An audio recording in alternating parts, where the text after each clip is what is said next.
अकोल्यातल्या तापडी या नगरात एका तरुणाचा कहर पाहायला मिळाला होता। कल्लू तिवारी असं या तरुणाचं नाव होतं। त्याने फावड्याने मारहाण करीत 3 ते 4 दुकानांची तोडफोड केली होती। तर या तोडफोडीचे व्हिडिओ समोर आल्यानंतर आता अकोला पोलिसांकडून या गावगुंडांचा रोड शो करण्यात आला आहे। तर अर्थातच धिंड काढण्यात आली आहे। तर अकोल्यातल्या तापडी या नगरात परिसरात या तरुणाने धुमाकूळ घातला होता। तर या घटनेनंतर व्यापाऱ्यांमध्ये भीतीचं वातावरण पसरलं होतं।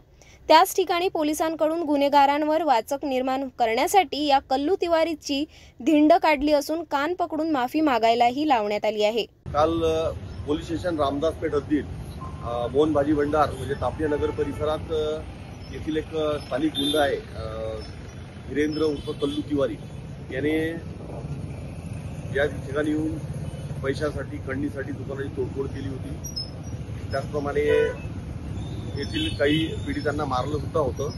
त्या अनुषंगाने पोस्टेला खंडणी मारहाण करणे अशा विविध कलमांमध्ये गुन्हा दाखल झालेला आहे। त्याच गुन्ह्याच्या तपासासंबंधाने आज आम्ही आरोपीला या घटनास्थळी येऊन घटना कशी घडली घटनेचा रिक्रिएशन पंचनामा एक प्रकार असतो त्या करण्याकरता आलो होतो आणि या परिसरात आरोपीची दहशत सुद्धा आहे। तर अजून कोणाकोणाला त्रास आहे याच्यापासून यासंबंधी माहिती काढण्याकरता आलो होतो। आरोपी सध्या आमच्या अटकेत असून त्याला कोर्टात आम्ही हजर करणार आहे व पुढील तपास आम्ही PCR ची मागणी करणार आहे।